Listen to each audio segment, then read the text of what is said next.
Yeah, we are. What is going on? Facebook, Instagram, Twitch, YouTube, and everything. I'm going to set my other phone here right on top of this so I can go live on Instagram. And I hope everyone can see me just as fine. My coffee's like really far. I got a lot of headspace happening right here. That's because, yeah. What is going on, ladies and gentlemen? Welcome to live Q&A Sunday. I'm just gonna give like a quick little bit of time for people to hop in before I start doing some questions. Before some of you guys are hopping in and out right now. If you're wondering why, for people on Instagram, if you're wondering why there's so much headspace right there, it's because it's leaning against. It's currently leaning against my phone, kind of making it look a little weird. But I'm trying to get everything in the same eye line. So. Yeah, I'm seeing some people pop in already on Facebook and on YouTube, so pretty good, awesome there. I'm trying not to scratch my new tattoo. So, I'm just going to go right into it. So, I'm going to be looking at different eye levels. If you see me look up this way, I'm looking directly at my camera, this way at Instagram, and this way directly at Facebook and on YouTube. And I live at the front of my apartment complex, so you are occasionally going to hear some cars pass through, and occasionally people pass by, and I feel self-conscious and weird because they're listening to me kind of talk to myself, really just to you guys. So anyways, if it's your first time hanging out with me on a live Q&A Sunday, I essentially am answering your questions that I'm getting throughout the week or the past few weeks, because I think I missed the last Sunday because I was getting ready for a temper tantrum rehearsal. But I'm pretty much answering questions that you guys are sending me, whether it's related to dance, because I'm a professional dancer, or whether it's related to social media marketing, which is, because I run a social media company called Vision Paradox, or for personal development, because I do end up having those kind of conversations, the in-depth, soulful, rich types of conversations. And I decided to kind of switch up the format. Those of you who've been watching the live Q&As, normally I'm sitting in front of my desk. What up, the king? Normally I'm sitting in front of my desk, but now I am kind of trying to be a little comfortable sitting on my couch, so that way I can be more comfortable and talk to you guys, versus me trying to awkwardly fix myself on my computer desk. So before I head on into this, into the questions, if you guys do like this type of content and you're watching on Facebook or YouTube or anything like this, no, hi to you. I didn't even see you log in, Liz. So so if you guys are liking any of this stuff in regards to the content I'm sharing, make sure you head onto the YouTube, make sure you hit like, subscribe, share this with friends who you think might like it. Those of you who are on Instagram, Lady Liz is a good friend of mine who is her self-proclaimed best friend. Hi Liz, love you. Hold on, I gotta turn my TV screen back on because that's where I'm seeing the chat, and whoops. I forgot to turn off the feature that turns the sleep mode. Okay, so thanks for hopping on, Liz. Love you. Can I stop by your video shoot later? Okay, so first question. It's on my lap. If I'm looking here at my laptop, if I reach really far, it's probably because my coffee is on another table. Okay, so the first question I'm going to be answering, and if you're wondering where this is going to be, I am going to be sharing this like the full video on YouTube. You can also watch the replay, but it's going to be divided into segments, so it's a little easier to digest. So because each question will eventually be its own thing. Okay, so the first question is, if a child only wants to take hip-hop dance classes, should they be forced to take a ballet and tap? A dance instructor requires ballet and tap as a prerequisite. Well, in regards to, I don't know. I used to work at a traditional mom and pop dance studio, and I've kind of felt torn in between that, because if a child does just want to do hip hop, why not? They're kids, let them have fun. But at the same time, if the kid really wants to take, I'd say to give more versatility in their dancing, I think it helps to have other styles. In a business standpoint, I could see that they're upselling the shit out of you so they get more money out of you, in terms of take more classes, get more money out of you and whatnot. But those other dance styles also do benefit you, in my opinion, in the long run. But it depends on how old your kid is, how seriously you want to take dance, the whole longevity of it. So there's a lot of perspectives that I'm thinking of. So before I continue this answer, those of you guys are hopping on for the first time and enjoying this live, I just lost my train of thought. There's like so many things that are happening. I have another screen right here. I'm answering your questions in regards to dance. 3 questions on dance, 3 questions on social media, and then 2 questions on personal development. So back to the question, which is: a child wants to take hip hop only. Should they have to take ballet or tap? I think that's up to you as a parent and as a child. Like if they're like 8, I would say just let them stay on hip hop. But if they're like, 10, 11, and they're seeing their favorite TikTokers, like, oh, they really want to become like Insta famous or want to become backup dancers, they have that kind of aspirations already, or you think they already have that natural talent and you noticed it since the age of 2, then I would suggest to push that. So, but then, if you're really, really on a tight budget, I would say just focus on the one thing, because, as a parent, I can see how that's going to cost a lot, and as a dance instructor as well, I could see how different styles will help round out their dancing. So there's that. Liz, feel free to chime in whenever you want to. Those of you who are wondering what I'm talking about on the Instagram Live. Okay, next up. Next question is: as a dancer, what makes you roll your eyes every time you hear it? For me, it's every time I hear, like when I meet someone new, and they're like, "Show me something," or "Can you dance with me right now?" Or like I'm the fucking court jester, like I'm supposed to just entertain you right now at your beck and call for you, my lord, all that stuff. But no, that's like the main thing. Like sometimes even OGs I've hung out with, they're like, ugh, like there'd be, I don't know, I feel like dancers just don't like being put in the spot. They want to dance when they want to dance. It's like we want control or autonomy over our own body. So that definitely makes me roll my eyes every time I hear it. Okay, last question in regards to social media, in regards to dancing is: how do I choreograph a dance quickly? What up, Phil? If you guys are hopping on for the first time, Facebook, YouTube, and Instagram, I'm answering your question, the last question on dance right now before I hop on to answer questions on social media marketing. So I am the last question was: how do I choreograph a dance quickly? Here's how I would approach it, and kind of like deconstructing it, a la like Tim Ferriss style. Those of you guys know who Tim Ferriss is. The first thing I would do is listen. I would dissect the shit out of the song, so that way I know what I'm trying to. So I can hear the little nuances that I can pick up. So first is like a full listen of the song, of maybe the section that you want, like the first 30 seconds, the last 30 seconds is the chorus or the verse. Okay, find the section of the song that you want. Okay, that's the first thing. Find the section of the song you want. Number 2 is dissect that section.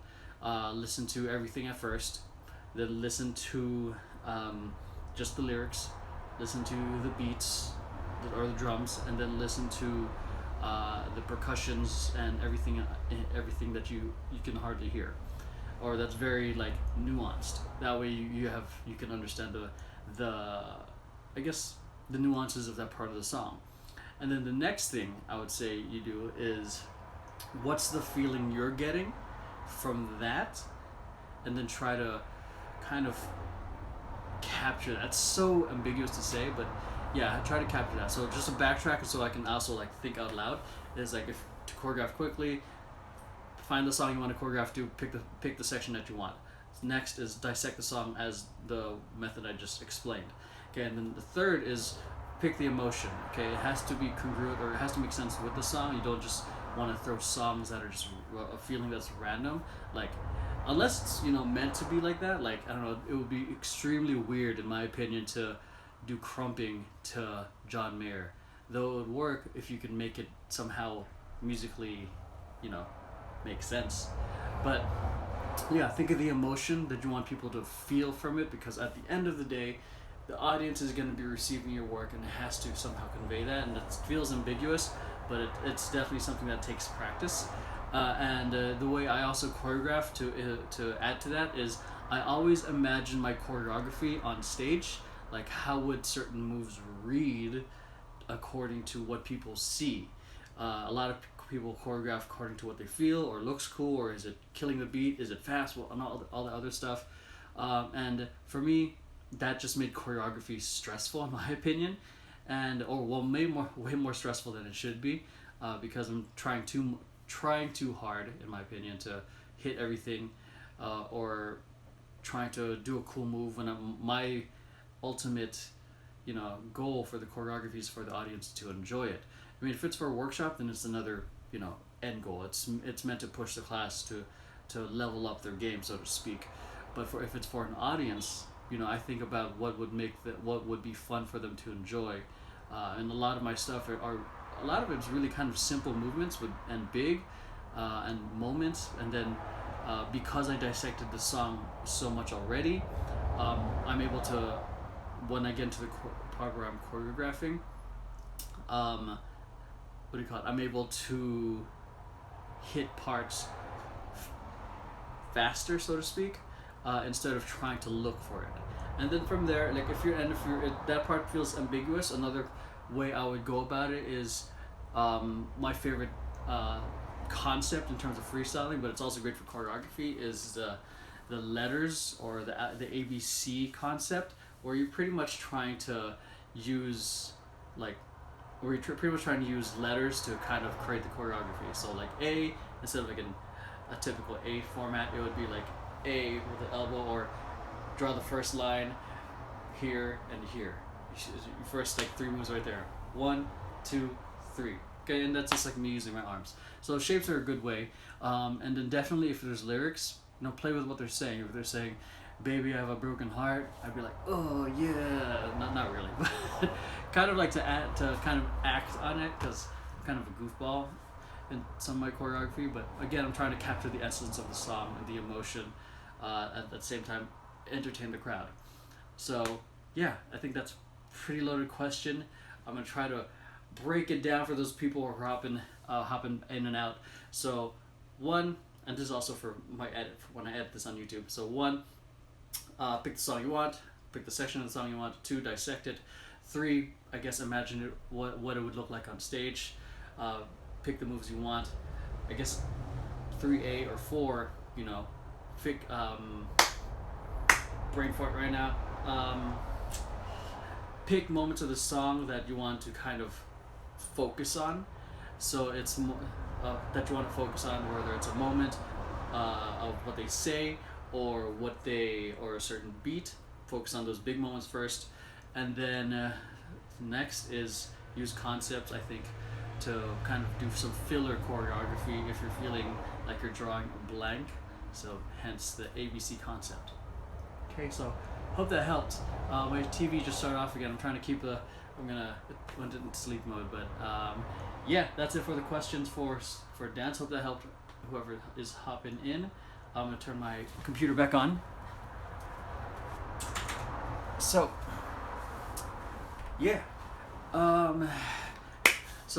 everyone, just before I go into the next round of questions, shouts out to everyone who's been hopping on into the Instagram. Liz, love you. Yu, love you. Sorry, there's no rehearsal today. Belle, Chris, and whoever's on the YouTube and the Facebook. Okay, so again, if you guys are liking this types of content, and if you guys are liking these questions, make sure you head on to youtube.com/MRIB. Subscribe there. I answer a lot of the questions. You're going to see all these videos here, and I also have tutorials, so make sure you subscribe to that. So next round of questions is in regards to social media. So I run a social media marketing company called Vision Paradox. So if you guys got any questions in regards to social media, feel free to drop them down below, or dance, feel free to drop them down below. So again, if you guys are just hopping on, I'm answering questions on social media because I also run a social media marketing company, because dance kind of was the catalyst for that. Okay, so if social media marketing doesn't interest you, feel free to bounce out, because it's like, now I'm answering questions for a different audience. So, okay, next up. Why am I not making sales despite running an ad campaign? I think I've run into that issue before, because it's an interesting catch-22. There's a lot of things you got to break down. Is the first thing I would look at is how is the creative. Like I would look in the back end. If you're, I don't know if you're on Facebook or on Google Ads, I would look into the back end in regards to the ads manager. Take a look at the breakdown, the click-through ratings, the CPC, the CPM, those are the things I generally look for. If you're and what your objective is. So if you're targeting conversions, if you this is what I was talking about. There's people walking by, and I get like so subconscious because they're listening to me right now. So again, it goes back into the what the objective is. If it's link clicks, then I would take a look at how many people click through the link, what the click-through rating was, how much it cost for that. If it's conversions, I would take a look at how much, if you got any conversions. If you didn't, I would take at the link through, the link clicks going in to the landing page, into the landing page. Yeah, and then again, click-through rates and the cost, the click-through rates, how much it costs to get there. So then I would experiment, is the creative working, is the copy working, and that's where split testing, if you have the budget, works best. So if it's not there, maybe if it's not on the advertising level, maybe it's on the landing page level. Maybe people aren't liking, people when they come from your Facebook ad or Instagram ad and they go to the website, it isn't as gorgeous, or it doesn't look like what was originally advertised, and that can turn people off. Or it could be the design of the landing page. That can be one thing as well. The third level would maybe be the funnel and how the customer journey is going from one place to the other, from landing page to maybe upsell or downsell into the add to cart before they purchase. So there's definitely a lot to consider. This is kind of like a very broad question in regards to social media marketing, but I would definitely start off at the creative level and see if it's hitting your objective. If your CPMs are really high, I would say adjust. Split test if you have the budget. And then again, it could also be how much you're putting into your ads. I mean, you can't expect to convert. You can't expect to convert when you're trying to do $5 a day ads. That when you're trying to convert, I'd say like $30 a day was a good place to start. So yeah. Hope that helps. If you guys need more like in-depth stuff in regards to that, I'll be more than happy to. Feel free to drop a comment down below. Yeah, that was kind of tech heavy. So those of you guys are hopping on in and out. Again, answering your question on social media now. The previous questions were on dance, and because I'm a professional dancer, but I also run a social media company. So now I'm answering questions on social media. Okay, next question is, I hope that audio is good too, because there's a lot of cars passing right now. So, I have more than 10,000 followers on Instagram. How do I reach brands and create sponsored posts? Okay, so when I hear sponsored posts, the first thing I think of is it an ad? So if it's a sponsored post for yourself, you can definitely do that on the Instagram level, where it's like, you just promote yourself. You put the promote button.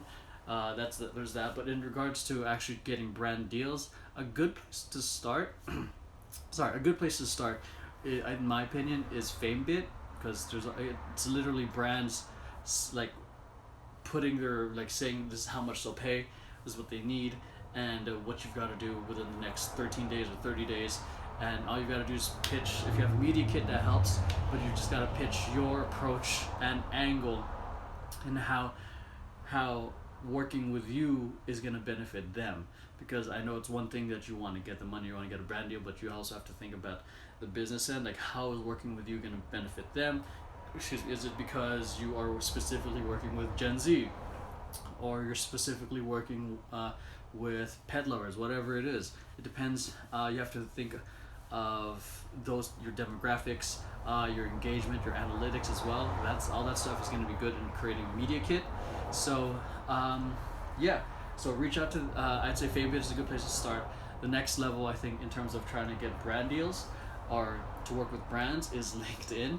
I think LinkedIn is because you're now in the level of thinking of working with other businesses. So LinkedIn is a good place to start. You can easily type in like CEO of Bang Energy, CEO of whatever, or someone who works the front office of whatever company you want to work with, and then you start trying to connect with them, and that's where you start building the relationship. Then keep in mind when you're starting to try to build kind of brand deals, it's not all of it.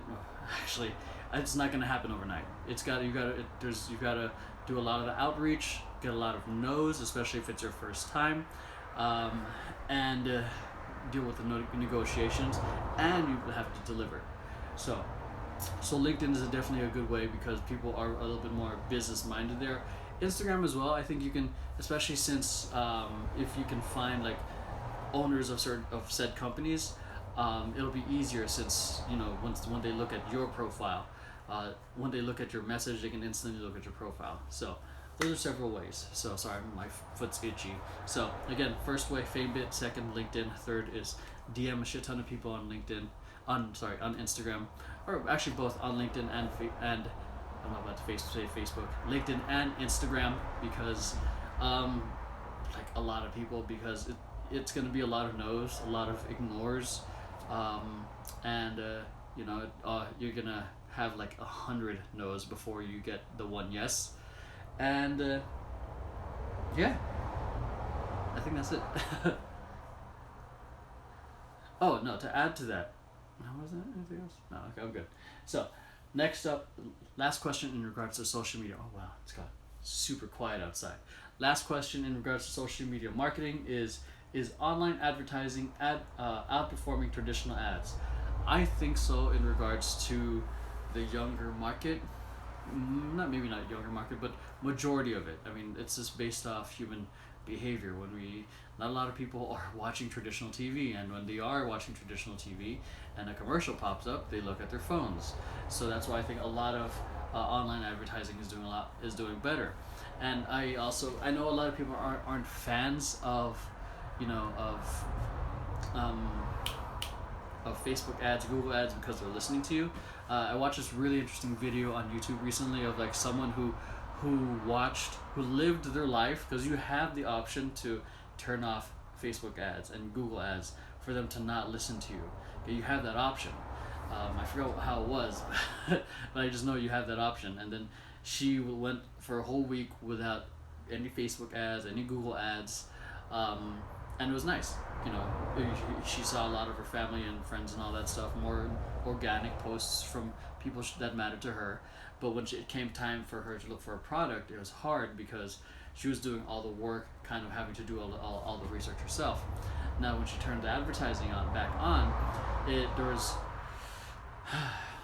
I can see a little bit of a bias now that I'm thinking about it in my head, but the advertisers help you with your search. So I think she was looking for some sort of ring or necklace or something like that, and she was looking for all of these places, and she felt torn.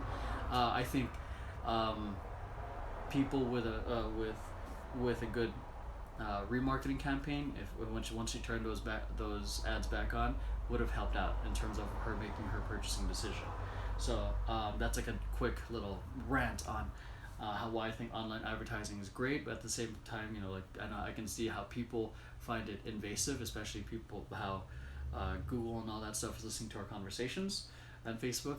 But I think it's also made a lot of our lives easier, or maybe a little easier in terms of getting the right thing we want, or getting the thing that we didn't know we want. So the only traditional ads work for maybe the 60 plus demographic, or the people who are just still watching traditional TV. And I think the only traditional ad that's really worth buying, and just based off hearing it so much from Gary Vaynerchuk, those of you guys who listen to him, is the Super Bowl. And honestly, for a long time, that's the only thing that me and my friends that's the only thing I really cared about in terms of Super Bowl, is watching the ads since I was in college all the way till now, because it was just the level of creativity and approach that people had with it. And I think it's really the only thing that's for me, aside from the halftime show, because I'm a dancer, I don't really care too much for football, is that, and then some of the interesting ads that they put up. I think my favorite one from the recent one is the Jason Momoa one, because that was pure fucking brilliance. Alright, I'm gonna turn my TV back on because it turned off, so I just missed a question from someone, I think. So let me see. No, no one loves me. Okay, so I'm gonna go into the last two questions, and I'm going through this pretty quick. Right? Yeah, 25 minutes. So, again, if you guys are enjoying this stuff, and if you guys liked any of the social media content that I just shared, make sure to check out my company Vision Paradox here on Instagram or on YouTube. You should give us a follow. We answer a lot of your questions here. We also do a lot of tutorials there as well. So, yeah, give my company Vision Paradox a follow for any of your social media needs. We just finished two things recently. One was a documentary with someone, and this is completely not social media marketing related, but we finished filming a documentary with someone who had type 2 diabetes, and we finished filming a Kickstarter video for an AR comic book game that's coming out. So pretty excited for those to come out, and that's going from like full on from pre-production all the way to marketing. So we like taking on full the whole 9 yards projects, though most of our clients mainly is focused on social media. Okay, so last two questions. Shouts out to the Dreambird. Hi, how you doing? BMAD Boss for hopping on. Chris and Phil for hopping on.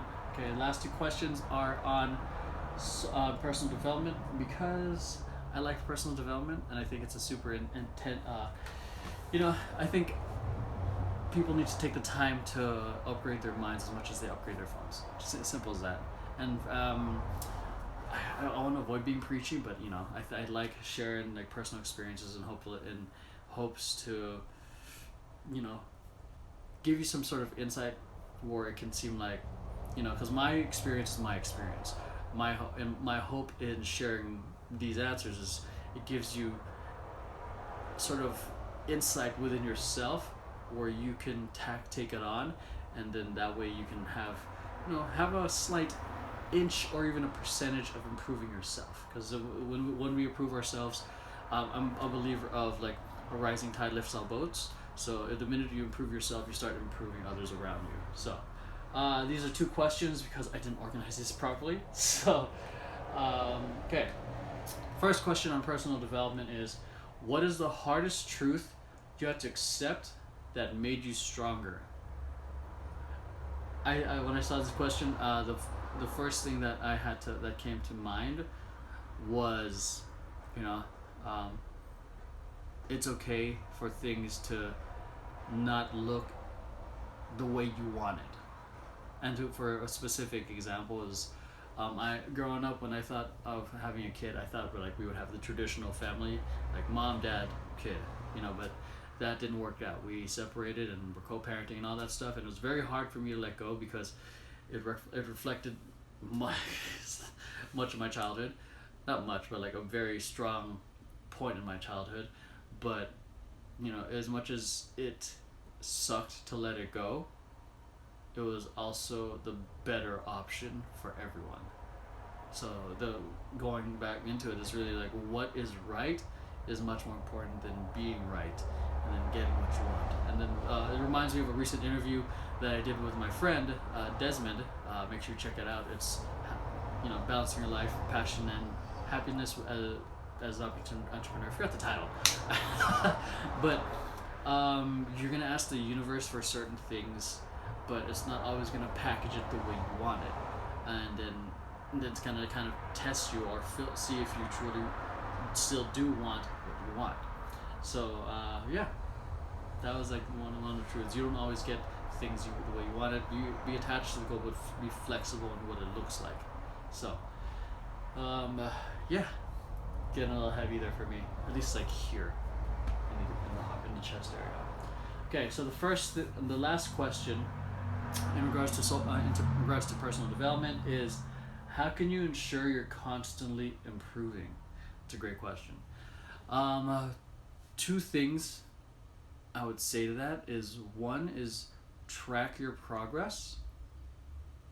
I'm a believer of what gets measured gets managed, because that way you can, classic budgeting, what do you call it? It wasn't calorie counting. It was if it fits your macros. I used to do that a lot. That helped out. But it also goes into the whole thing of I think carpenters do this, is measure twice, cut once. It's, if you can, trying to put the words into it, if you're tracking your progress, it's going to be easier to see the projection of where you're going, because you have record history. Okay, hold on. My camera just turned off. So, I believe in something called bounds of probability, meaning based off recent events and past and all this other stuff is more than likely going to be the projection of what's going to happen. So to make sure you have a good projection to change that trajectory, so to speak, keep track of your habits, whether, and depending on whatever habits that you're trying to improve on, eating healthier, exercising every day, meditating, making progress on your business or on your passion project or YouTube, track it. How, if you're daily or weekly, depending on what habit you're working on, okay? Because then if you can see what the progress, you can see what you can improve on, and then that also helps build your confidence, because you can see the progress, because you see the data, you see the information, and then you can optimize yourself, okay? And then the next thing to add to that is make sure you get adequate amount of rest, because when you are restful, you perform at a higher level. I think one of my favorite stories recently is, like, in terms of self-care and health, is LeBron James gets like 10 hours of sleep, like every day, like 8 hours at night, like a 2-hour nap. And I think a lot of people, the Western culture, so to speak, a lot of us love our hustle culture, so to speak, loves like working late, waking up early and all this stuff. And I'm all for that if you can function at a high level, but you can only perform at a high level with 3 hours of sleep for 6 days. We're human, we're not Superman, and even though we'd like to think we are, we're still human. And I think that's one of the reasons I got this tattoo. It says ego is the enemy. It's a reminder that we're mortal, we're bound to make mistakes, and when we can accept that, we can adjust our behavior accordingly, because sometimes when we are trying to look a certain way or trying to force the issue, we actually make less progress. So, which is why I think rest is just as important, because it's the arrow pulling backwards, or that one step backwards, 20 steps forward. Okay, it's because you feel more relaxed, you are more restful, you can focus better. So I got a great 8 hours of sleep last night, and I was able to knock out 3 videos. So I'd much rather have someone who's rested and can focus and knock shit out within 4 hours, rather than someone who slept for 3 hours and can barely get one thing done for 8 hours. So there's the cost, the trade-off on that. So that's it in regards to questions on personal development. So that is it. I hope you guys enjoyed today's live Sunday Q&A. I appreciate you guys watching. Again, if you guys like this stuff, I'm going to be sharing this again on my Facebook and on YouTube, so make sure you hit like, subscribe, and share so you guys can get updates on when that video comes out. I'm also going to be chopping these up into individual questions, so they're a lot more specific and a lot easier to digest, because I know some of you guys are just looking for specific questions, so you guys just want answered. So that's it. I'm gonna get back to doing some work. I'm actually gonna get some lunch first, then I'm gonna do some work, and then probably stop by my friend's video shoot later. So I appreciate you guys. Shouts out to Omkar, the Dreambird, BMad Boss, Chris, Phil, Liz, Yu on Instagram. Thanks for hopping on. Those of you guys who are watching this on the replay, I appreciate you guys.